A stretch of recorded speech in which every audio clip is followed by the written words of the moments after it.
What happens when America's country music queen comes face to face with late-night television's golden boy? And a simple interview turns into the most explosive television moment of the year. Tonight, we're diving deep into the shocking confrontation that had millions of viewers glued to their screens and left the entire entertainment industry buzzing. Before we get started, make sure to hit that subscribe button and drop a comment below telling me what you think really caused this heated exchange. Trust me, you're not going to want to miss a single word of what went down. The Tonight Show starring Jimmy Fallon was supposed to be just another routine promotional appearance. Reba McEntire, the undisputed queen of country music, was there to talk about her latest album, her upcoming tour dates, and maybe share a few laughs with America's favorite late-night host. The audience was packed with fans. The cameras were rolling, and everything seemed perfectly normal. As Jimmy introduced his guest with his trademark enthusiasm, "Ladies and gentlemen, please welcome the incredible, the legendary Reba McEntire." Jimmy's voice boomed across Studio 6B as the familiar theme music played, and Reba walked out waving to the cheering crowd. She looked stunning in a flowing burgundy dress, her signature red hair perfectly styled. Every inch the seasoned performer who had conquered both country music and Broadway stages. "Reba, welcome back to the show." Jimmy stood up from behind his desk, arms outstretched for the customary hug. "You look absolutely fantastic. How are you feeling?" "I'm doing wonderful, Jimmy. Thank you so much for having me back," Reba replied, her famous smile lighting up the stage as she settled into the guest chair. "It's always such a pleasure to be here." "Well, we are thrilled to have you. I have to say your new album is incredible. I've been listening to it nonstop. The vocals, the storytelling, everything about it is just pure magic." Jimmy picked up a copy of the album from his desk, holding it up for the cameras. "Tell us about the inspiration behind this collection of songs." Reba leaned forward slightly, her eyes brightening as she began to speak. "Well, Jimmy, this album is really about authentic storytelling. It's about real experiences, real emotions, and connecting with people through honest music.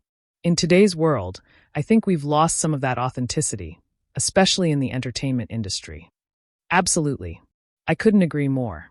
Jimmy nodded enthusiastically. "And speaking of authenticity, I have to ask about something that's been all over social media lately. There's been some talk about country music artists and their political views and how that affects their music and their fan base. What are your thoughts on that?" The question seemed innocent enough, but something shifted in Reba's expression. Her smile became slightly more reserved, and she took a moment before responding. "Jimmy, I've always believed that music should bring people together, not divide them. My job is to entertain, to tell stories that resonate with people regardless of their personal beliefs or political affiliations." Right. Absolutely, Jimmy said. But then he continued down what would prove to be a dangerous path. "But don't you think artists have a responsibility to speak out on important issues? I mean, you have such a massive platform, such influence. Shouldn't you use that to make a difference?" Reba's posture straightened slightly, and her voice took on a more measured tone. "Jimmy, I've been in this business for over 40 years. I've learned that when you start telling people how to think or how to vote, you're not respecting their intelligence or their right to make their own decisions. My fans are smart people who don't need me to tell them what to believe. But surely there are some issues that are just right and wrong." "Black and white," Jimmy pressed, his casual demeanor masking what was becoming an increasingly pointed line of questioning. "Climate change, social justice, equality. These aren't really political issues. They're human issues, don't you think?" The audience was starting to sense the tension building. Reba's famous warmth was being replaced by something cooler, more guarded. "Jimmy, with respect, I think you're oversimplifying some very complex issues. Life isn't as black and white as Hollywood likes to pretend it is. There are good people on all sides of these debates, and they deserve to have their voices heard and their perspectives respected." "Well, I mean, sure, but when we're talking about basic human rights," Jimmy continued, seemingly oblivious to the storm clouds gathering, "don't you think there's a moral obligation to stand up for what's right? Your fans look up to you. They trust you. And that's exactly why I'm careful about what I say," Reba replied, her voice becoming more firm. "Because I respect them enough not to abuse that trust by pushing my personal agenda on them. They come to my concerts to escape from all the noise and division for a few hours, to feel connected to something beautiful and meaningful. That's what music is supposed to do." Jimmy leaned back in his chair, and for a moment, it seemed like he might change direction. But then he made the comment that would ignite the firestorm. I just find it interesting that someone with your platform chooses to stay neutral on issues that affect so many people. Some might say that's a privilege that not everyone can afford." The words hung in the air like a challenge, and the audience seemed to collectively hold its breath. Reba's eyes flashed with something that anyone who knew her would recognize as a warning sign. Her grandmother's steel backbone, the same strength that had carried her through decades in the male-dominated music industry, was beginning to show. "Jimmy," she said slowly, her voice deadly calm, "I need you to stop right there." "I'm sorry. I don't understand," Jimmy replied. But his smile was starting to look forced. "I'm just asking questions that I think our audience is curious about." "No, you're not asking questions," Reba said, her famous composure beginning to crack. "You're making accusations. You're suggesting that because I don't broadcast my every political opinion, I'm somehow failing my fans or shirking some responsibility. And frankly, I find that not only presumptuous, but incredibly insulting." The studio audience was dead silent now. This was not the light-hearted banter they had come to see. This was something else entirely, something raw and uncomfortable and completely unprecedented for both of these beloved entertainers. "Reba, I think you're misunderstanding what I'm saying." Jimmy tried to backtrack, but the damage was already done. "I have nothing but respect for you and your career. I'm just saying that in times like these, silence can sometimes be interpreted as what?" Reba cut him off, her voice rising for the first time. "As cowardice, as complicity, Jimmy, let me tell you something about silence. Sometimes silence is wisdom. Sometimes silence is respect for other people's right to think for themselves. And sometimes silence is knowing when to keep your mouth shut instead of lecturing people you don't even know about subjects you clearly don't understand." The tension in Studio 6B was now thick enough to cut with a knife. Jimmy's famous quick wit seemed to have abandoned him completely as he struggled to regain control of what was rapidly becoming a public relations nightmare for both of them. But Reba wasn't finished. "You want to talk about privilege, Jimmy?" Reba's voice was gaining strength. Now, the kind of power that had commanded stages from the Grand Ole Opry to Broadway. "Let me tell you about privilege. Privilege is sitting behind that desk in your $1 million studio, in your designer suits, surrounded by writers and producers who tell you exactly what to say and how to say it. And then having the audacity to lecture a woman who has worked her tail off for 4 decades about moral responsibility." Jimmy's face was starting to flush red. The audience could sense that this was spiraling completely out of control, but they were riveted, unable to look away from this collision between two entertainment titans. "Reba, I think you're taking this way too personally. I'm not attacking you. You're just what?" Reba interrupted, her Oklahoma accent becoming more pronounced as her anger grew. "You're just doing your job. You're just asking the tough questions. Jimmy, let me ask you something. When was the last time you had a real conversation with someone who disagrees with you politically? When was the last time you sat down with a farmer in Iowa or a factory worker in Michigan or a single mother in Alabama and actually listened to what they have to say instead of telling them what they should think?" "I talk to people from all walks of life," Jimmy protested weakly. But even he seemed to realize how hollow that sounded. "My show represents everyone. We welcome all viewpoints." Reba let out a laugh that had no humor in it whatsoever. "Your show welcomes all viewpoints, Jimmy.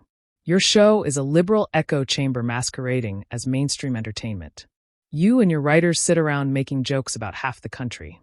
And then you act surprised when those people feel alienated and disconnected from the entertainment industry. You want to know why there's such division in this country? Look in the mirror." The cameras were still rolling, capturing every moment of this unprecedented meltdown. Jimmy's producers were probably scrambling in the control room. But there was no way to stop this train wreck now. It was live television at its most raw and unpredictable. "That's completely unfair," Jimmy shot back, his famous nice guy persona finally cracking under the pressure. "We make fun of everyone equally. We're comedians. That's what we do. And frankly, I think you're being a little hypersensitive here." The word hypersensitive was like throwing gasoline on a fire. Reba's eyes blazed with a fury that made it clear Jimmy had just made the worst mistake of his television career. "Hypersensitive?"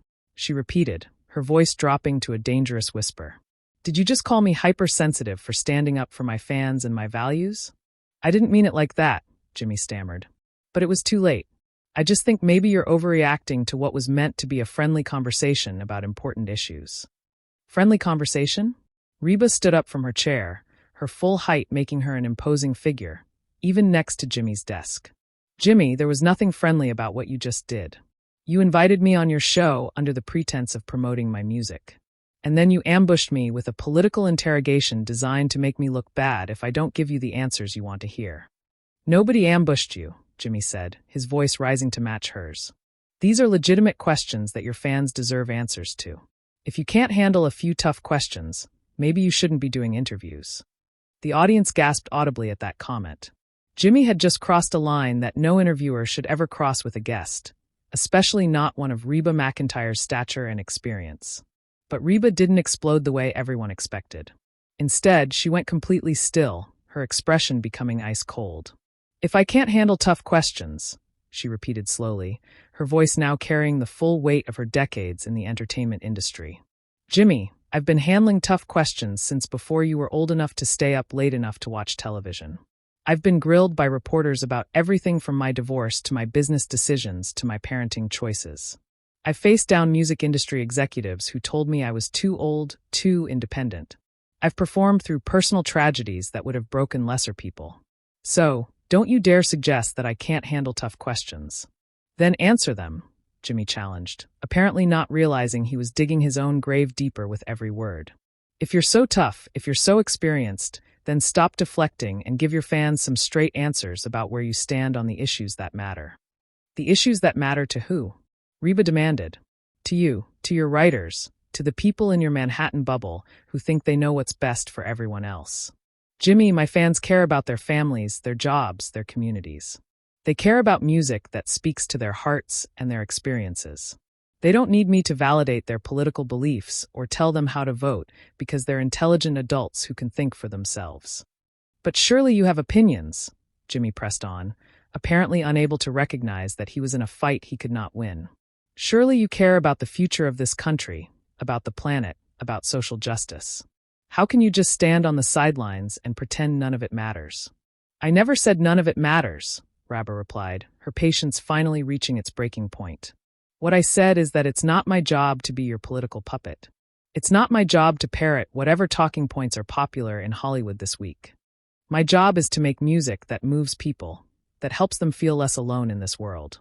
And if you can't understand the value in that, then you have no business interviewing artists. Jimmy was clearly losing control of the situation.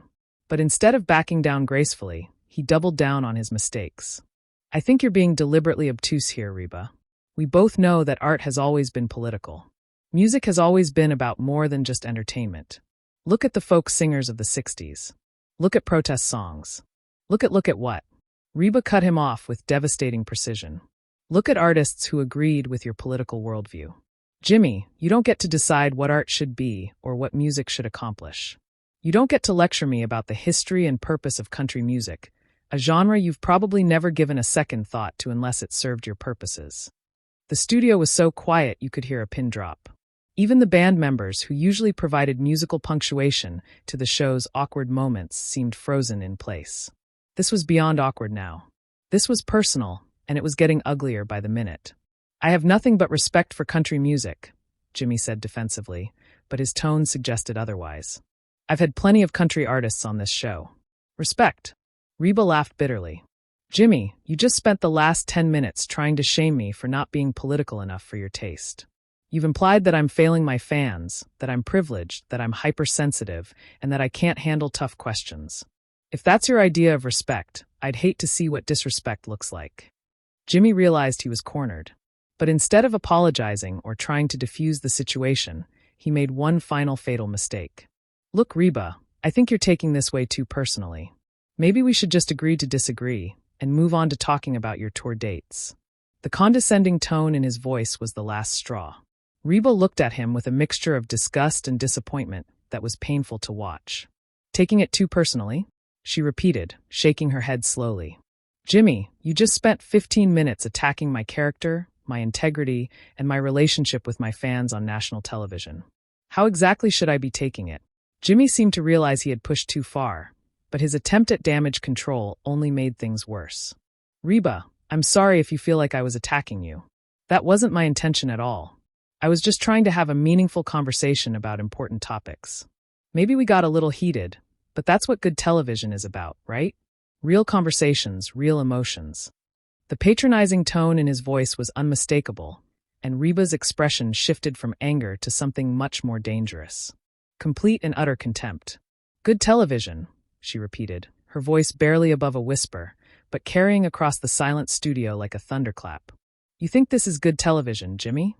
You think ambushing your guests and then dismissing their legitimate concerns as being too personal is good television?" "I didn't ambush anyone," Jimmy protested, but his voice lacked conviction. "This is how interviews work. We ask questions, we have discussions. If you don't want to engage with the topics, that's your choice. But don't blame me for doing my job." That was the moment Reba McEntire had finally heard enough.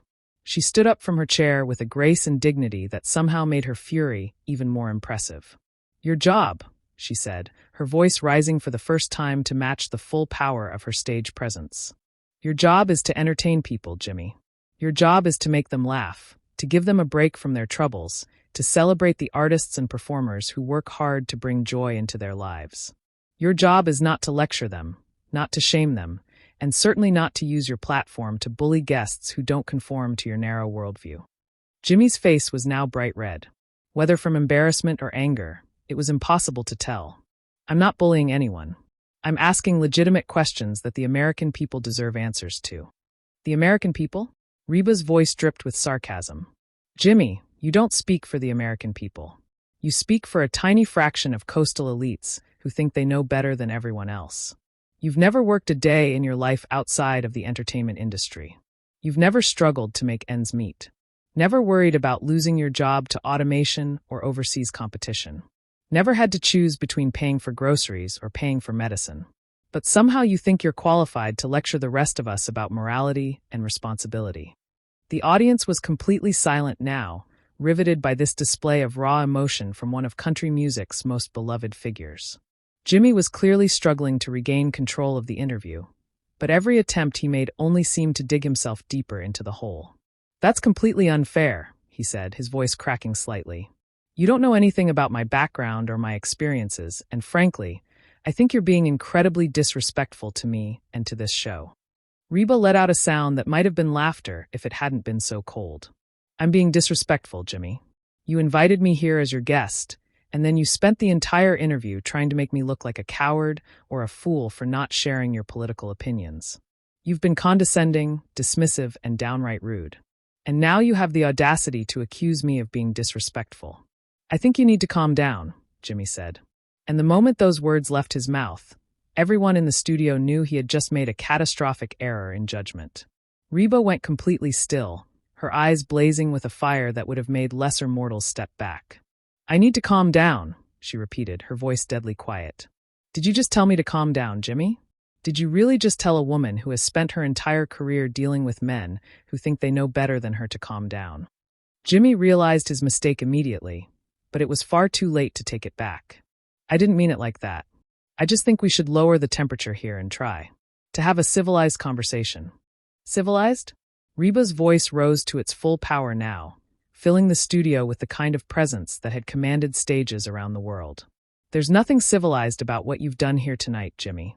You've shown complete disrespect for me, for my fans, and for the very concept of honest dialogue. You've proven that you're nothing more than a bully with a television show who thinks his platform gives him the right to attack anyone who doesn't march in lockstep with his political agenda." Jimmy was now visibly sweating, his famous composure completely shattered. "Reba, please. I think you're overreacting here. This is just a friendly debate between two people who obviously care about this country." "Friendly?" Reba shook her head in disgust. "Jimmy, there was nothing friendly about this from the moment you started your interrogation. You came into this interview with an agenda, and when I didn't give you the sound bites you wanted, you decided to try to bully and shame me into compliance.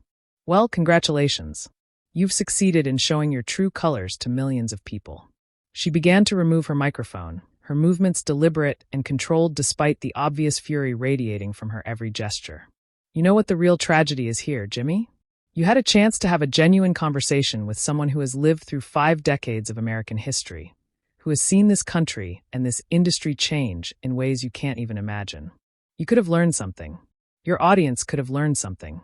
Instead, you chose to turn it into a political ambush because you thought it would make for good television." "Reba, please don't do this," Jimmy pleaded, finally seeming to understand the magnitude of what was happening. Let's just take a breath and start over. We can edit this. We can edit this. Reba's laugh was sharp and bitter. Oh no, Jimmy. You wanted good television. You wanted real emotions and real conversations. Well, this is what real looks like. This is what happens when you disrespect someone who has earned the right to be treated with dignity and courtesy. She placed the microphone on the chair she had been sitting in and looked directly into the camera, addressing the audience both in the studio and at home. To the wonderful people who came here tonight expecting to see a fun interview about music and entertainment, I apologize that you had to witness this. You deserve better. You deserve hosts who celebrate artists instead of attacking them, who bring people together instead of driving them apart. Then she turned back to Jimmy, her voice carrying the full weight of her disappointment. And as for you, Jimmy, I hope someday you learn the difference between asking tough questions and being a bully. I hope you learn that respect isn't something you can demand. It's something you have to earn. And most importantly, I hope you learn that the people watching your show aren't your political pawns. They're human beings who deserve to be treated with dignity. With that, Reba McEntire turned on her heel and walked toward the exit, her head held high and her dignity intact despite everything that had just transpired. The studio audience sat in stunned silence, unsure whether to applaud or simply process what they had just witnessed. Jimmy sat behind his desk, his face a mask of shock and embarrassment, clearly at a loss for how to salvage what had become the most disastrous interview in late-night television history. The cameras continued to roll, capturing every moment of his humiliation as one of country music's greatest stars walked out of his studio and out of his show.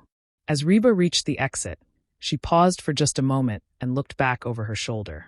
"Jimmy," she said, her voice carrying clearly across the silent studio. "Next time you want to have a political debate, invite a politician. When you invite an artist, try showing some respect for what we do and why we do it." And with that, she was gone, leaving behind a studio full of stunned silence and a host whose reputation would never quite recover from the night he tried to take on the queen of country music, and learned exactly why she had earned that title through decades of grace, strength, and unwavering integrity. The aftermath of this explosive confrontation has continued to reverberate throughout the entertainment industry, with fans and critics alike weighing in on what many are calling one of the most dramatic moments in television history. What did you think of Reba's response? Was she right to walk out, or should she have stayed and tried to work things out with Jimmy? Drop your thoughts in the comments below, and make sure to subscribe for more deep dives into the biggest moments in entertainment. This is definitely a story that will be talked about for years to come.